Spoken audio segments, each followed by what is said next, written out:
إن الحمد لله نحمده ونستعينه ونستغفره ونؤمن به ونتوكل عليه ونعوذ بالله من شرور أنفسنا ومن سيئات أعمالنا من يهده الله فلا مضل له ومن يضلل فلا هادي له ونشهد أن لا إله إلا الله وحده لا شريك له ونشهد أن سيدنا ونبينا وحبيبنا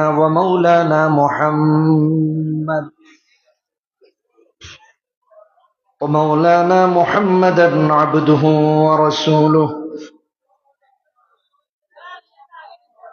أما بعد فقد قال الله تعالى في كلامه المجيد وفي فرقانه الحميد أعوذ بالله من الشيطان الرجيم بسم الله الرحمن الرحيم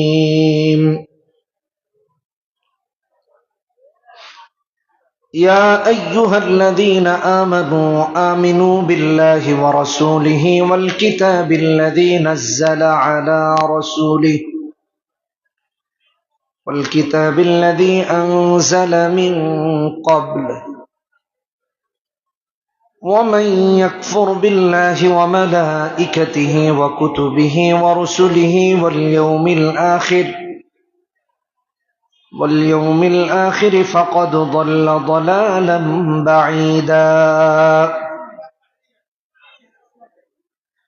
إن الذين آمنوا ثم كفروا ثم آمنوا ثم كفروا ثم ازدادوا كفرا لم يكن الله ليغفر لهم ولا ليهديهم سبيلا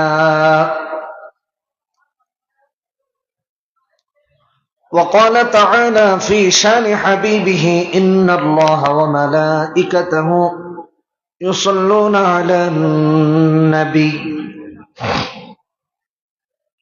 يا أيها الذين آمنوا صلوا عليه وسلموا تسليما সবাই নামাজের দুরূদ পড়ি আল্লাহুম্মা সাল্লি আলা মুহাম্মাদ ওয়া আলা আলি মুহাম্মাদ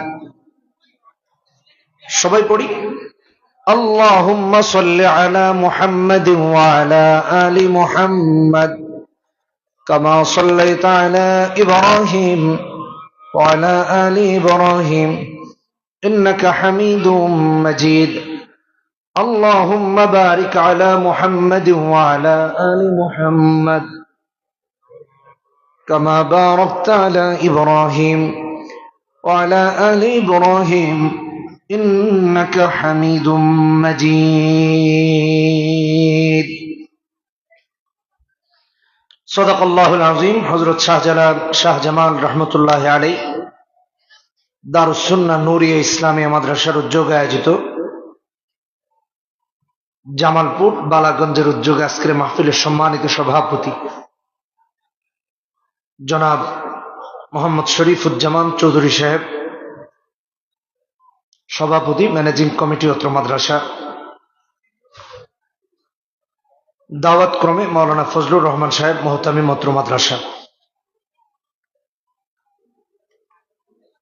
উপস্থিত অন্যান্য অতিথিবৃন্দ, পিতৃতুল্য বাবারা, যুবক বন্ধুরা, পর্দার আড়ালে অবস্থানরত মা বোনের শুভেচ্ছা জানিয়ে কৃতজ্ঞতা আদায় করছি আল্লাহ সুবহানাহু ওয়া তাআলার দরবারে, যিনি ভালোবেসে আমাদেরকে এখানে আসার এবং বসার তৌফিক দিয়েছেন।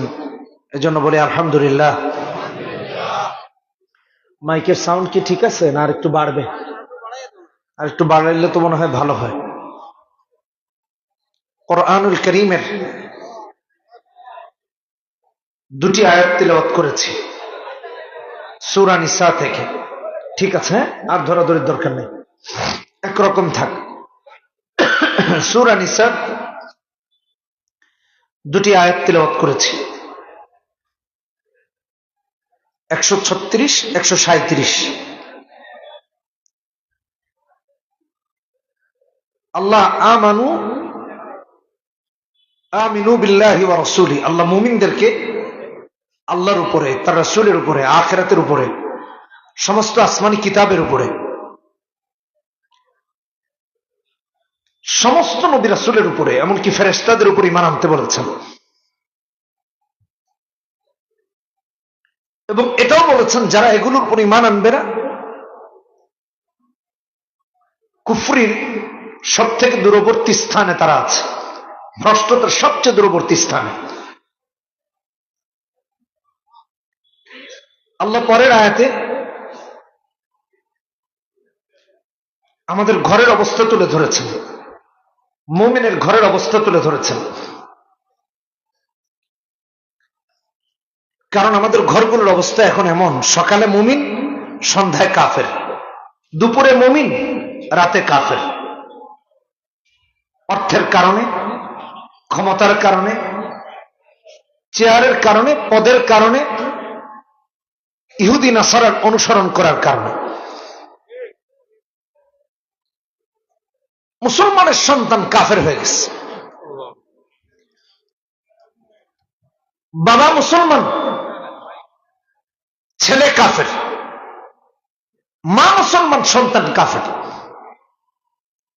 বর্তমানে আমাদের ঘরের অবস্থা বলতেছে। একটু মনোযোগ দিয়ে কথাগুলো বোঝার চেষ্টা করি। আল্লাহ নিজে বলতেছেন, সুম্মা আমানু সুম্মা কাফারু সুম্মা ইজদাদু কুফরা। কিছুদিন আগে আমাকে এক আলেম বলতেছেন, ছেলেকে পাঠিয়েছিলেন কানাডাতে পড়াশোনার জন্য, ছেলে হয়ে যাচ্ছে নাস্তিক। বাবা পেরেশান, দিনদার, নামাজি, মা নামাজি।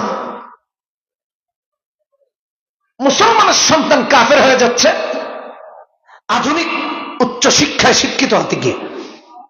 মুসলমানের সন্তান ইহুদি নাসারাদের নেতৃত্ব গ্রহণ করে কাফের হয়ে যাচ্ছে। মুসলমানের সন্তান ইহুদি নাসারার সাথে চলে কাফের হয়ে যাচ্ছে। মুসলমানের সন্তান ইহুদি নাসারাকে অনুসরণীয় বানিয়ে কাফের হয়ে যাচ্ছে। বর্তমানে আমাদের ঘরগুলোর অবস্থা এমন। আগে একটা অবস্থা এমন ছিল, এই কাফের এই মুমিন, এই কাফের এই মুমিন। এখন এমন অবস্থা, কুফরকে পরিমাণ বাড়িয়েছে যে এখন কুফরটাকে সে স্বাভাবিক করে নিয়েছে। আল্লাহ বলছেন, লাম ইয়াকুনিল্লাহু লিয়াগফিরা লাহুম ওয়ালা লিয়াহদিয়াহুম সাবিলা। আল্লাহ এদেরকে কখনো ক্ষমা করবেন না। কুফরকে যারা নিত্যদিনের সঙ্গী করেছে তাদেরকে আল্লাহ মাফ করবেন না। দেখেন, আমি দু চারটা উদাহরণ দিয়ে কেন এই বিষয়ে কথা বলছি এটা বোঝানোর জন্য দু একটা উদাহরণ দিই, একটু মনোযোগ দিয়ে শোনেন তো। কয়েকদিন আগে আমাদের দেশে আবুল সরকারকে নিয়ে দুই ভাগে বিভক্ত হলো মানুষ। আপনারা একটু অতীতের 54 বছরের ইতিহাসটা একটু মাথায় রাখেন তো। এই 54 বছরে এদেশে বাউলরা গান করেছে না? কেউ তো মেরে পুকুরে ফেলে নাই, নদীতেও ফেলে নাই, গাঙ্গেও ফেলে নাই, এমনকি কুয়াতেও ফেলে নাই। তাহলে এখন এমন হলো কেন? আল্লাহকে ব্যঙ্গ করে কথা বলেছে, আল্লাহর সাথে বেয়াদবি করেছে, কোরআনকে অপব্যাখ্যা করেছে, কোরআনের সাথে বেয়াদবি করেছে। আমি তার 3টি বক্তব্য আমার কাছে নোট করে রেখেছি, 3টা অংশ। একটা, সে বলছে আল্লাহর হোগা মাথা খুঁজে পায় না, গোয়া মাথা খুঁজে পায় না।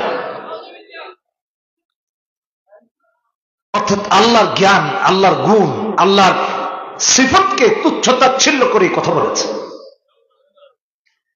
আল্লাহর গুণাবলীকে তুচ্ছ-তাচ্ছিল্য করে। এই বক্তব্যের আরেকটা অংশে সে বলেছে, পীর সাহেবদের যেমন মুরিদ থাকে কিন্তু পীরের মর্যাদা কমে না। তো আল্লাহ যদি 200-400 হইতো অসুবিধার কিছু ছিল না। তার মানে আল্লাহর সাথে শরীক সাব্যস্ত করেছে, তাও 1-2 না, 200-400। একজনও যেখানে অংশীদার বানানোর সুযোগ নাই, সে 200-400 বানাচ্ছে। 3 নম্বর, সে তার আরেকটা বক্তব্যে বলেছে, কুল আউযু বিরাব্বিন নাস মালিকিন নাস ইলাহিন নাস, এর অপব্যাখ্যা করে বলতেছে আল্লাহ নাচতে বলছেন। এটা সরাসরি কোরআনের অপব্যাখ্যা এবং অনইসলামিক কর্মকাণ্ডকে কোরআনের একটা সুন্দর ব্যাখ্যার সাথে তুলনা করে বসিয়ে দিয়ে কোরআনের সাথে তামাশা করা।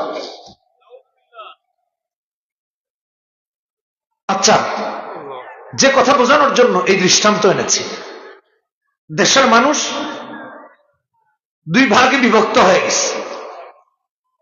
এক ভাগ বাউলের পক্ষে, আরেক ভাগ বাউলের বিপক্ষে। বাউলের বিপক্ষে যারা, তারা আল্লাহ সম্মানের পক্ষে, আর বাউলের পক্ষে যারা, তারা আল্লাহ তাআলাকে অপমান করার পক্ষে, ইসলামের বিরুদ্ধে, কোরআনের বিরুদ্ধে। আমার ভাইরা ভালো করে একটু শুনেন, কোরআনে কারীমে আল্লাহ রাব্বুল আলামিন সূরাতুল আনফাল 13 নম্বর আয়াতে বলেছেন, ওয়ামান ইউশাকিল্লাহ ওয়া রাসূলহু ফাইন্নাল্লাহা শাদীদুল ইকাব। কোরআনে কারীমে আল্লাহ রাব্বুল আলামিন সূরা তাওবাতে 63 নম্বর আয়াতে বলেছেন, মান ইউহাদিদিল্লাহ ওয়া রাসূলহু ফাআন্না লাহু নার জাহান্নাম। কোরআনে কারীমে আল্লাহ রাব্বুল আলামিন সূরা আহজাবে 57 নম্বর আয়াতে বলেছেন, ইউযুনাল্লাহা ওয়া রাসূলহু লাআনাহুমুল্লাহু ফিদ দুনিয়া ওয়াল আখিরা। কোরআনে কারীমে আল্লাহ রাব্বুল আলামিন বলেছেন সূরা বাকারা 217 নম্বর আয়াত, ওয়ামান ইয়ারতাদিদ মিনকুম আন দীনিহি ফায়ামুত ওয়া হুয়া কাফির, ফায়ামুত ওয়া হুয়া কাফির। আমিও বলতে চাই, আমার আল্লাহর শানকে যারা ছোট করে বলে মুমিন দাবি করবে, ইসলামের উপর আঘাত করে ইমানদার দাবি করবে, কোরআনের বিরুদ্ধাচরণ করবে, আল্লাহর সাথে বেয়াদবি করবে, এরা আর যাই হোক মুসলমান হতে পারে না, মুসলমান হতে পারে না, মুসলমান হতে পারে না। বাউলের পক্ষাবলম্বন যারা করলো, পৃথিবীর কোন মুফতি সাহেব থেকে ফতোয়া আনবেন, আনেন, এদের একজনেরও ঈমান নাই। কিন্তু এরা কি মুসলমান নয়? নাম মুসলমানের, মুসলমান ইসলামের বিপক্ষে অবস্থান করেছে, মুসলমান আল্লাহ সম্মানের বিরুদ্ধে অবস্থান করেছে। কিভাবে মুসলমানের ঘরে কাফেরদের বীজ উৎপন্ন হচ্ছে একটু দেখেন। বাবা মুসলমান, মা মুসলমান, ছেলে কাফের মিক্স। আপনাকে কি এই কথা বলে কোরআনের কথা বলার দরকার নেই? ওয়াজ মাহফিল হলে গিয়ে বলে হুজুর রাজনৈতিক ওয়াজ করার দরকার নেই। কুফর বাড়িয়েছে এমন যে হক কথা বললে এখন থামিয়ে দেয়, তার কাছে এটা কিছুই মনে হয় না। অথচ কথা চলছে কোরআনের, অথচ কথা চলছে রাসূলুল্লাহর হাদিসের, অথচ কোরআনের কথা চলছে, ইসলামের কথা চলছে, রাজনৈতিক বলে বন্ধ করে দেয়। আমার জিজ্ঞাসা আপনাদের কাছে, কোরআনে কি রাজনীতি নাই? কোরআনে রাজনীতি থাকলে কেন রাজনৈতিক কথা বলা যাবে না? ইসলামের রাজনীতি থাকলে কেন রাজনৈতিক কথা বলা যাবে না? আপনার রাজনীতি চুরি শেখাতে পারে, আপনার রাজনীতি ধর্ষণ শেখাতে পারে, আপনার রাজনীতি সুদ, ঘুষ, মিথ্যাচার, দুর্নীতি, অর্থ পাচার, অস্ত্র চোরা কারবারি শেখায়। ইসলামের রাজনীতিতে চুরি বাটপারি নাই, চুরি বাটপারি নাই।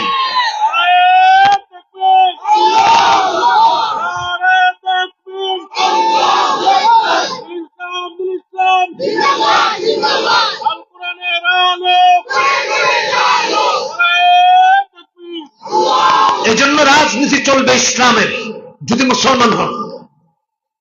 আপনি করছেন না, আরেকজন করছে, তাকে বাধা দেওয়ার অধিকার আপনাকে কে দিল? এটাই তো আপনার দুঃসাহস। একদিকে আপনি কুফরি করছেন, আবার সেটা অহংকারের সাথে করছেন। একদিকে আপনি ইসলামের বিরুদ্ধে অবস্থান করেছেন, আবার এটাকে জোর জবরদস্তি করে আরেকজনের ইসলামকে থামিয়ে দিচ্ছেন। এটা কোন গণতান্ত্রিক অধিকার? কয়েকদিন আগে আপনারা দেখেছেন না, ডোনাল্ড ট্রাম্পের সামনে মামদানি গিয়েছিলেন। ট্রাম্প নিজে তার সমালোচনা করার জন্য বলতেছেন, তুমি বলো, আমাকে নিয়ে বলো, অসুবিধা নেই। আর সেই গণতন্ত্রের কথা বলে এখন তারা গণতন্ত্রের কথা বলতে পারে, কিন্তু আমাদেরকে ইসলামের কথা বলতে দেয় না, আমাদেরকে আল্লাহর কথা বলতে দেয় না, বাধা দে, বন্ধ করিয়ে দে। এটা না গণতন্ত্র না ইসলাম। এরা কারা? না এটা গণতন্ত্রের কাতারে পড়ে, না ইসলামের কাতারে।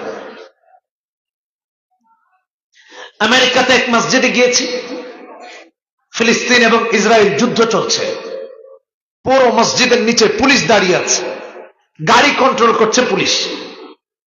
খতিব সাহেব ট্রাম্পের চরম সমালোচনা করলেন এবং খুব নিরাপত্তার সাথে সমালোচনা করলেন। কিছুই হলো না। আমাদের মসজিদে হলে পরের দিন চাকরি চলে যেত।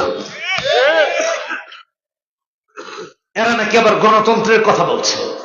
এটা একটা ধোঁকা, জাতিকে ধোঁকা দেয়া, আমাদেরকে ধোঁকা দেয়া। আমি গণতন্ত্রের কথাই বলছি। এটা কেমন গণতন্ত্র? আসেন, যে কথা বলার জন্য এটা বললাম, যে মুসলমানের ঘরে কাফের তৈরি হয়ে গেছে। বাবা নামাজি, বাবা হাজি সাহেব, মা হাজি সাহেব, কোরআনের কথা বলা যাবে না। এই হজ, এটা না কেনায় কাজে লাগবে, না বেচায় কাজে লাগবে, না আখেরাতে কাজে লাগবে, না দুনিয়ায় কাজে লাগবে। ইমানের তো আর দাম নাই। কোন মুফতি সাহেবকে জিজ্ঞেস করবেন, করেন, বলে হুজুর এই হুজুর ওই হুজুর তো আবার এই পক্ষে আছে। দরবারে তো কিছু থাকবেই, এটা সারা জীবন থাকবে। হক্কানি না দরবারি। আমার শেখ মুফতি আমিন রহমতুল্লাহ আলাইহি সব সময় বলতেন, মুজাদ্দিদ আল ফেসানির স্টোরি তুলে সম্রাট আকবরের, সম্রাট জাহাঙ্গীরের ইতিহাস আমাদেরকে সবসময় শোনাতেন। দরবারি হয় না, আমাদেরকে নসিহত করতেন। আমরা যারা পড়েছি অথবা আমাদের যারা সিনিয়র ভাইরা আছেন, আমরা দেখেছি বেগম জিয়া মারা গেছেন, আল্লাহ তাকে মাফ করুন। তার একটা কথা আমাকে খুব স্পর্শ করেছে। তাকে যখন বিদেশে চলে যাওয়ার কথা বলা হলো, তিনি বলেছেন, বিদেশে আমার কোনো ঠিকানা নাই, এই দেশই আমার ঠিকানা। যারা রাজনীতি করেন তার অনুসারী, আল্লাহর রাস্তে বিদেশে বাড়ি গাড়ি করেন না এবং জনগণের টাকা মেরে বিদেশে পাঠায়েন না।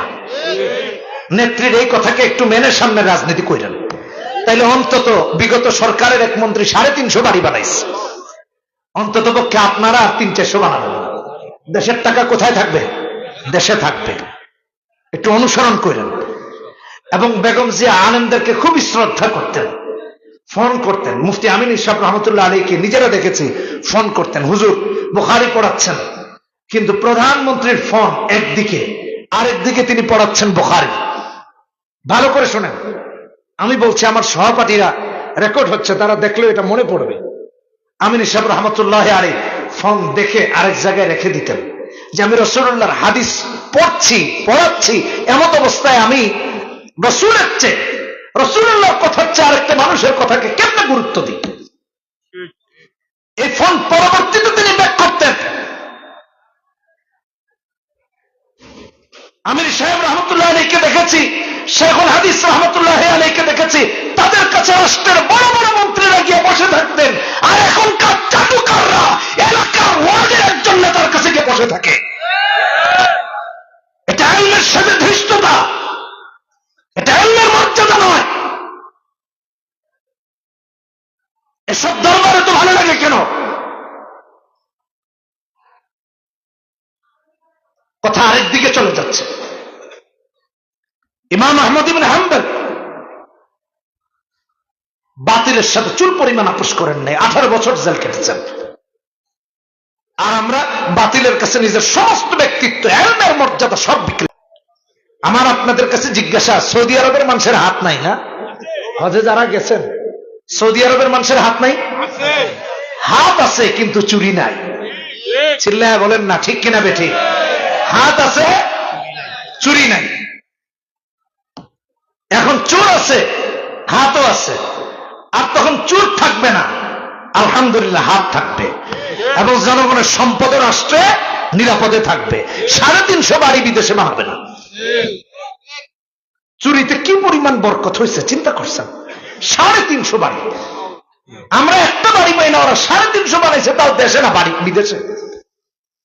হাজার হাজার কোটি ডলার চুরি করেছে। যে কথা বলার জন্য এই আলোচনাগুলো এনেছি, আমার এই মন্তব্যে অনেকে রিয়াকশন দিয়েছে, কেউ পক্ষে কেউ বিপক্ষে। ভালো করে বুঝুন কথাগুলো, ফেসবুক এখন সবাই চালান, কেউ পক্ষে কেউ বিপক্ষে। কেউ পক্ষে যারা দিল তারা তো মুসলমান, আমরা শরিয়া আইন চাই।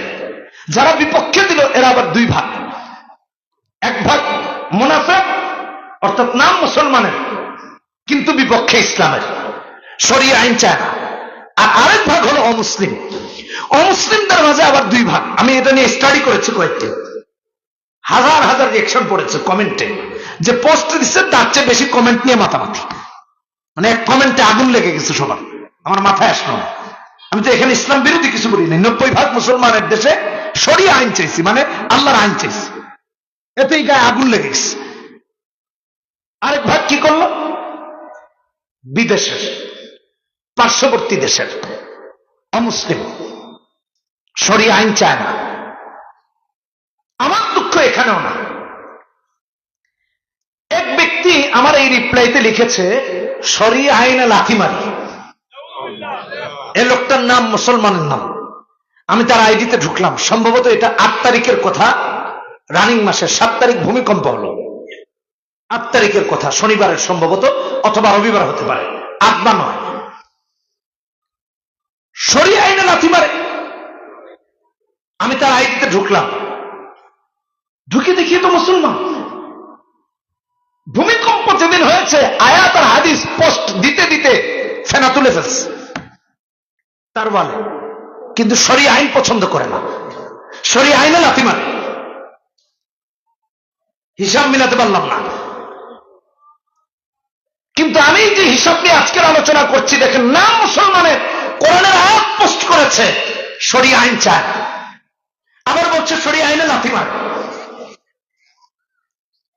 উপস্থিত ওলামায়ে কেরামদেরকে সাক্ষী রেখে বলছি, ওনারা ফতোয়া দিবেন, কেউ যদি শরিয়া আইনে লাথি মারে তার ঈমান থাকে? শুধু ঈমান থাকে না এমন না, এত জঘন্য কুফরের দিকে ঠেলে নিজেকে দিয়েছে। আমাদের এই ঘরগুলোর অবস্থা তুলে ধরার জন্য এই আয়াত তিলাওয়াত করেছে। সুম্মা ইজদাদু কুফরা, ঈমান আনে আবার কাফের হয়, আবার ঈমান আনে আবার কাফের হয়, এরকম করতে করতে এখন কুফরকে এই পরিমাণে বাড়িয়েছে যে এখন কুফরটাকেই সে তার সঙ্গী বানিয়েছে, অহংকার করে কুফর করছে, আলেমের গায়ে হাত তুলে কুফর করছে, মসজিদে খতিবের বক্তব্য বন্ধ করে দিয়ে কুফর করছে, ওলামায়ে কেরাম হক কথা বলছেন, রাজনৈতিক ওয়াজ করা চলবে না বলে আলেমদের কথা বন্ধ করে দিচ্ছে, আলেমদেরকে দেশান্তর করতে চায়, আলেমদের কণ্ঠ রোধ করতে চায়। আল্লাহর জমিনে আল্লাহর আইন চায় না। এরা শুধু ইসলাম বিরোধী নয়, এরা মানবতা বিরোধী, এরা ওলামায়ে কেরামের দুশমন, এরা এই দেশের মুসলমানের দুশমন।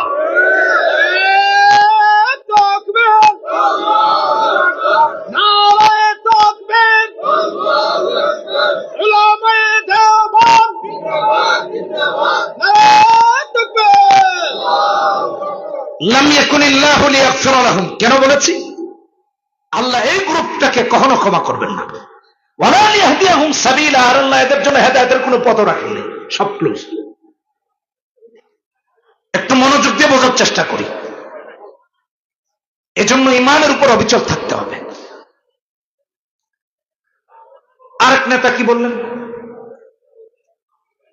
আহা, এটা খুবই দুঃখজনক, সামনে বলবো। ঈমানের উপর যদি অবিচল থাকতে হয়, ঈমানকে যদি ধরে রাখতে হয়, 5টা বিষয়ের ব্যাপারে যত্নবান হওয়া লাগবে। কয়টা? 5টা। আমি যে কাউকে জিজ্ঞেস করব, স্পেশালি যে উঠবে তারে জিজ্ঞেস করব, দেখবো পারে কিনা, পারলে ছুটি।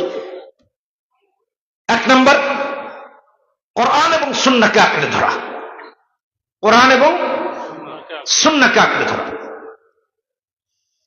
আমার ভাইয়েরা, বিশ্বনবী রাহমাতুল লিল আলামিন বলেন, তারাকতু ফীকুম আমরাইন লান তাদিল্লু মা তামাসসাকতুম বিহিমা কিতাবাল্লাহি ওয়া সুন্নাত নাবিয়্যিহি।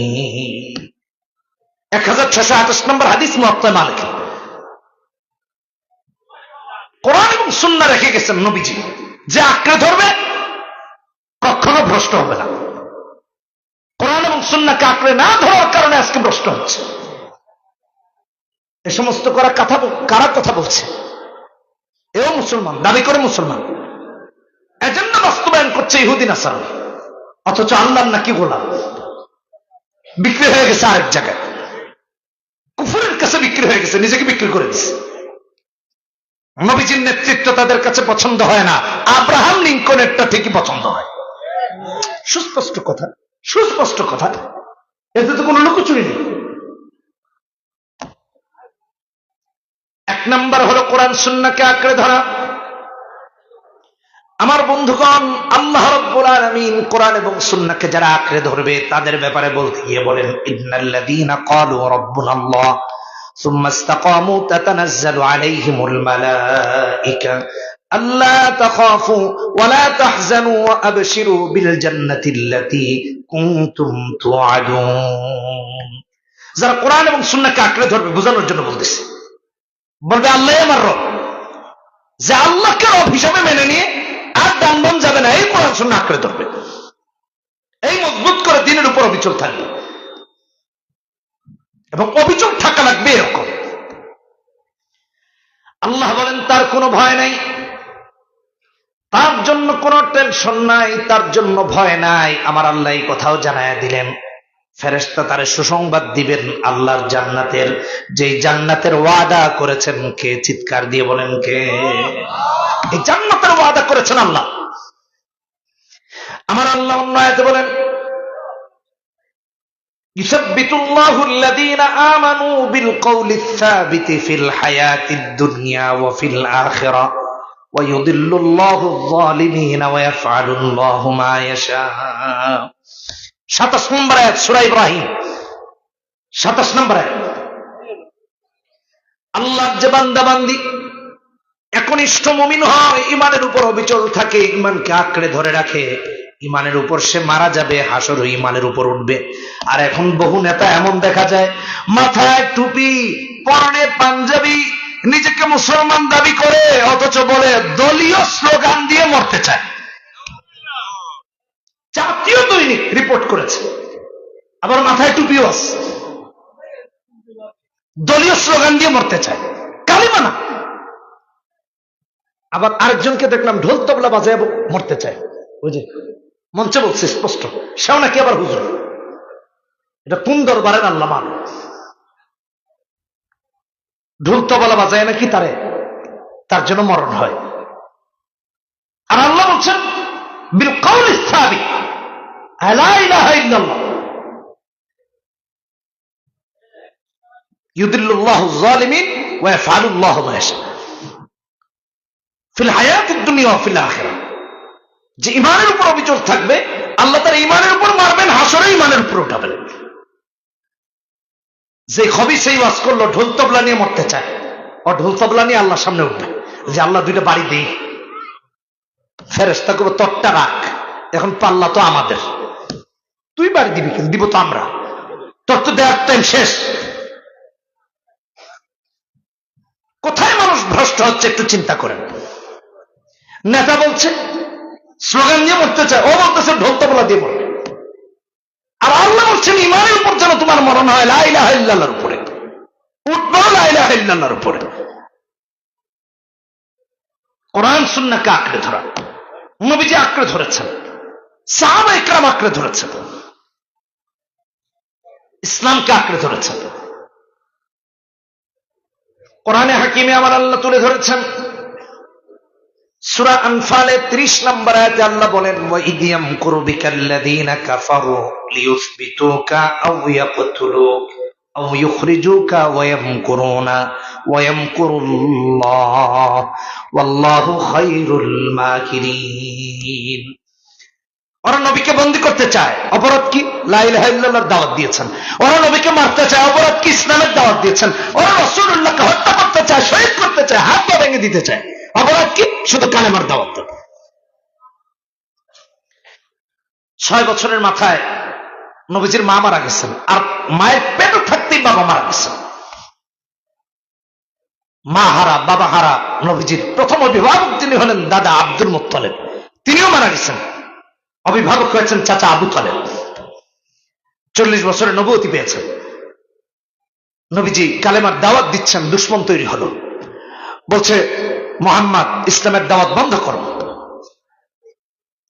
নবীজি কষ্ট পাচ্ছেন। নবীজি বলছেন দুনিয়া যেদিক যায় যাবে, কালেমার দাওয়াত বন্ধ করার কোন সুযোগ নাই। কেউ বলে মুহাম্মদ হাত ভেঙে দিব, কেউ বলছে মুহাম্মদ তোমার পা ভেঙে দিব, কেউ বলছে মুহাম্মদ তোমাকে হত্যা করব, কেউ বলছে তোমাকে মেরে ফেলা হবে। আল্লাহর হাবিব কাঁদতে কাঁদতে বাড়ি ফিরেছেন। আবু তালেব দেখেছেন, ভাতিজারে আমার কাঁদো কেন? তোমার তো মাও নাই, তোমার তো বাবাও নাই। আমি চাচা আবু তালেব তোমার অভিভাবক, তোমার চোখে পানি দেখলে কষ্ট হয়। কে তোমারে কি বলেছে বলো তো দেখি? আল্লাহর হাবিব বলেন, চাচা যান, আমি কালেমার দাওয়াত দেওয়ার অপরাধে ওরা কেউ বলে আমারে মারবে, কেউ বলে বন্দি করবে, কেউ বলে শহীদ করে দিবে, কেউ বলে হাত ভাঙবে, কেউ বলে পা ভাঙবে, কেউ বলে মক্কা থেকে বের করে দিবে। আমি ওদের ভয়ে ভীত হয়ে কাঁদি না, বরং উম্মত, যে উম্মতকে কালেমার দাওয়াত দিয়ে জান্নাতে নিয়ে যেতে চায়, ওই উম্মত তাদের নবীর গায়ে হাত তুলতে চায়, তাদের নবীকে মারতে চায়, তাদের নবীকে মক্কা থেকে বের করে দিতে চায়। যেই উম্মত নবীর গায়ে হাত তুলবে, ওই উম্মত তো আর কোনোদিন জান্নাতে যেতে পারবে না, ঠিকানা হবে জাহান্নাম। নবীজি বলছেন, চাচা যান, ওরা আমাকে যত ভয় দেখাক না কেন, এর চেয়েও যদি মারাত্মক অবস্থা তৈরি হয়, অর্থাৎ আমার এক হাতে চাঁদ আর আরেক হাতে যদি সূর্য রেখে দেওয়া হয়, তারপরেও এক মুহূর্তের জন্য কালেমা ছেড়ে দেওয়া সম্ভব না। জোরে কোন আল্লাহু আকবার। তাহলে আমার ভাইরা, জুলুম হয়, নির্যাতন হয়, ইসলাম ছেড়ে দেওয়ার চুল পরিমাণ কোন সুযোগ আছে কিনা? সালাতে দাঁড়িয়েছেন আল্লাহর হাবিব। আমি এই দৃষ্টান্ত আরো দিলে লম্বা হয়ে যায়। দালাইলুন নবুওয়া ইমাম বাইহাকি দ্বিতীয় খণ্ড 341 নম্বর পৃষ্ঠায় এনেছেন। আবু তালেব বলে, মুহাম্মদ ইসলামের দাওয়াত দাও, কোরআনের দাওয়াত দাও, আমি আছি। যতদিন আমি মাটির উপরে আছি, ওরা কেউ তোমার কিছু করতে পারবে না। কে কি করবে? আমি আবু তালেব বেঁচে থাকতে তোমার কেউ কিছু করতে পারবে না। কসম করে বলেছেন, লা ইয়াসিলু ইলাইক বিজামিহি, আগে যুক্ত করেছেন ওয়াল্লাহি, ওয়াল্লাহি লা ইয়াসিলু ইলাইক। কে তোমারে মারবে, কে তোমার হাত ভাঙবে? আমি আবু তালেব বাঁচতে কেউ আসবে না। অথচ আবু তালেব ছিলেন একজন কাফের, কুফরের উপর মারা গেছেন। আর আজকে মুসলমান হয়ে কয় হুজুর এই বাস করা যাবে। আর কাফের বলছেন মুহাম্মদ করো, ইসলামের দাওয়াত দাও। এমন কাফেরও তো আমাদের চেয়ে উত্তম হয়ে গেছে। আপনার আমার কাছে ইসলাম যেখানে নিরাপদ থাকার কথা, এখানে অনিরাপদ। আর কাফের কাছে ইসলাম নিরাপদ। কোথায় বলার কথা ছিল আবু তালেবের যে ভাতিজা দাওয়াত দিস না, তোরে কে মেরে ফেলে না মেরে। আবু তালেব বলছেন দাওয়াত দাও, যেদিক থেকে যা প্রটেক্ট করতে হয় আমি করব।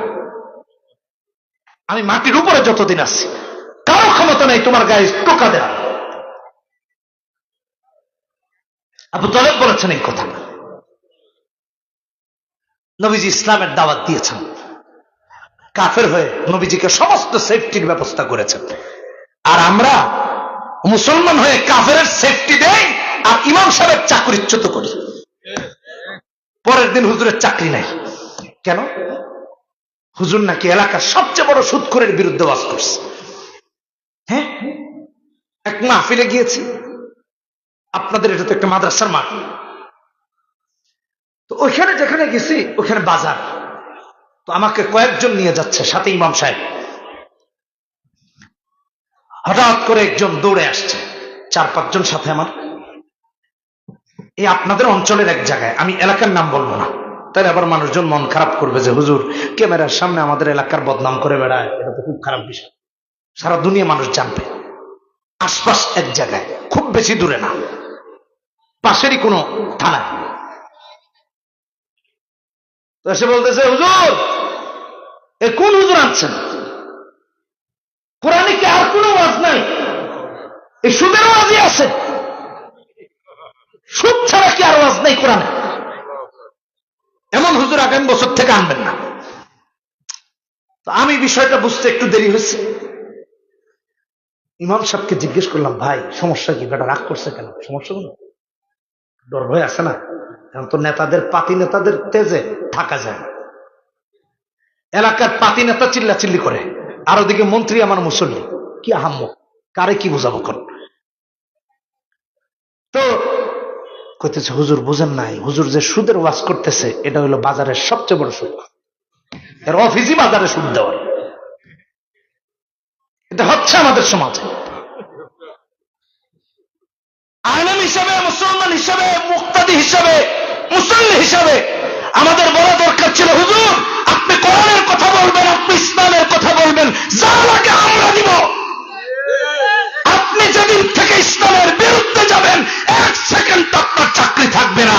আর আপনি যতদিন কোরআনের পক্ষে থাকবেন, আমরা জীবন দিব, কেউ আপনার কিছু করতে পারবে না। কি এটা দরকার ছিল? হয়েছে উল্টাটা, হয়েছে উল্টাটা।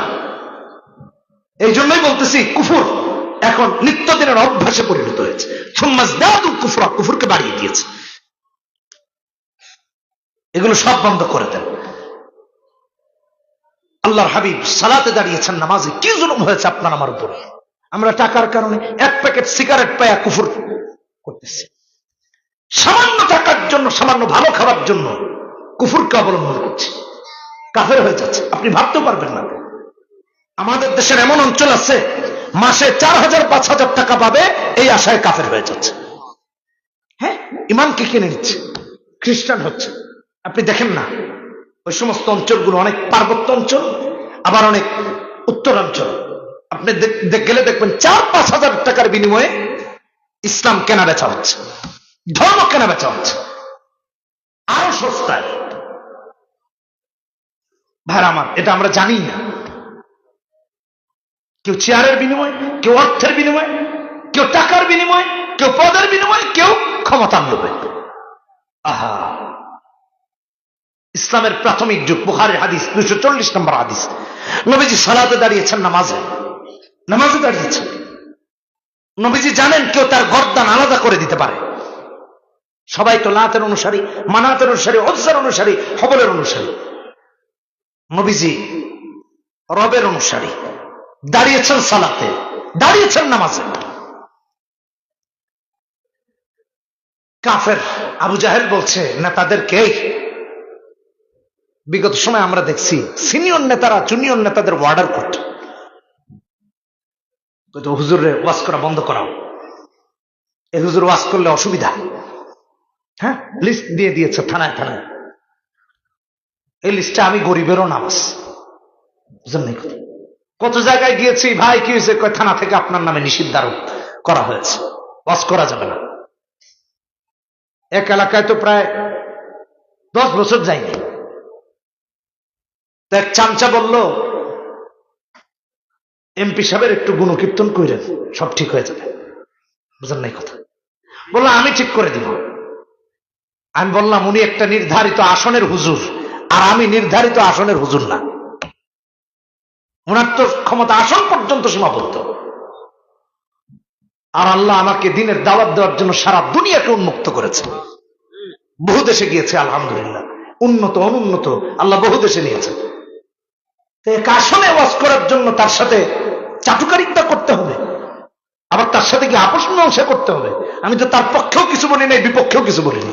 অসুবিধাটা কোথায়? হ্যাঁ, এটা বাস্তবতা। যাই নাই। উনি বিদেশে গেলে এক লোকের বাড়িতে থাকে, সে আমাদের ঢাকার উত্তরার এক মুসল্লি। শুনে বলছে, আঙ্কেল, বলছে রাফি, শুনলাম তোমাকে নাকি অমুক যেতে দেয় না, এত দুবাই গেলে আমার বাড়িতে থাকে। আরে আসসালামু আলাইকুম, শেখ চলে আসছেন, আসেন আসেন, এখানে আসেন। বলছে দুবাইতে গেলে আমার বাড়িতে থাকে, আমি সব ঠিক করে দেই। আমি বললাম প্রশ্নই আসে না, প্রশ্নই আসে না। কুফরা, কুফরকে বাড়িয়ে দিয়েছে। মুসলমানের সন্তান এখন কুফরকে বাড়িয়ে দিয়েছে। এটা মুসলমানের সন্তানের কাজ নয়। রাসূলুল্লাহ নামাজে সিজদায় গিয়েছেন, কাফেররা নাড়ি ভুড়ি এনে মাথায় রেখে দিচ্ছে। আবু জাহেল বলছে, কে পারবা? উকবা ইবনে আবি মুয়াইত গিয়ে এনে দিচ্ছে। আব্দুল্লাহ ইবনে মাসউদ রাদিয়াল্লাহু তাআলা আনহু হাদিসের বর্ণনাকারী। আব্দুল্লাহ ইবনে মাসউদ বলেন, রাসূলুল্লাহ যখন সিজদায়, রাসূলুল্লাহ যখন গর্দান মুবারকের উপর এনে উটের নাড়ি ভুঁড়ি রেখে দিয়েছে, নবীজি মাথা উঠাতে পারতেছেন না। এর চেয়ে দুঃখের কিছু আছে? হযরত ফাতিমা জান্নাতের সর্দার নিজেরই হবেন নারীদের, দৌড়ে আসছেন, পিতার গর্দান থেকে সমস্ত ময়লাগুলো সরিয়ে দিয়েছেন। নবীজি আল্লাহু আকবার বলে নামাজ থেকে মাথা উঠিয়েছেন, সিজদা থেকে মাথা উঠিয়েছেন। আব্দুল্লাহ ইবনে মাসউদ বলেন, কলিজাটা ভেঙে চুরমার হয়ে যাচ্ছে, ইসলামের এমন দুর্দিন কিচ্ছু করতে পারছি না। রাসূলুল্লাহ প্রকাশ্যে সালাত আদায় শুরু করেছেন। বাতিলের কাছে ইসলামকে বন্ধ করে রাখেন নাই। নেতৃত্ব, কর্তৃত্ব, নারী, পদ পদবীর জন্য পুরো কুফরের সাথে আত্মসমর্পণ করেন নাই। আর আপনি আর আমি কি করছি? খুব স্বল্প মূল্যে ইমানকে কেনাবেচা করতেছে। এজন্য 1 নাম্বার হলো কোরআন সুন্নাহকে আঁকড়ে ধরা। কথা বুঝে আসছে? বুঝে আসছে? 2 নাম্বার, আল্লাহর কাছে বেশি বেশি দোয়া করা, যে আল্লাহ আপনি আমাকে দ্বীনের উপর অবিচল রাখেন, ইসলামের উপর অবিচল রাখেন। 2 নাম্বার কি? আল্লাহর কাছে দোয়া করা। সূরা আলে ইমরানে 9 নম্বর পৃষ্ঠায় 3 নম্বর পারা 8 নম্বর আয়াতে আল্লাহ দোয়া শিখিয়ে দিয়েছেন, রব্বানা লা তুযিগ কুলুবানা বা'দা ইয হাদাইতানা ওয়া হাব লানা মিন লাদুনকা রাহমা। নবীজি তিরমিজির হাদিসে বলেছেন, 2290 নম্বর হাদিস, ইয়া মুকাল্লিবাল কুলুব সাব্বিত কলবি আলা দীনিক। এজন্য অহংকারী হয়ে না ওঠা। কার কাছে দোয়া করা? আল্লাহর কাছে। 3 নম্বর, নেককার সঙ্গী বানাবেন, চাই নেতা হোক, চাই স্ত্রী হোক, চাই স্বামী হোক, চাই বন্ধু হোক। নেককার দেখে চোর, বাটপার, মদখোর, গাঁজাখোর, ইয়াবাখোর না, সৎ সৎ, আমানতদার, সালেহ সালেহা, আবেদা আবেদা, জাহেদ জাহেদা। নেককার দেখে আপনার সঙ্গী নির্বাচন করবেন। 4 নাম্বার, কোরআন এবং সুন্নাহর জ্ঞান হাসিল করবেন এবং আমল করবেন। কোরআন সুন্নাহর জ্ঞান হাসিল করা এবং আমল করা। 5 নাম্বার, জান মাল আল্লাহর রাস্তায় কোরবান করা। জান এবং মাল, জান লাগলে জান, মাল লাগলে কি? মাল।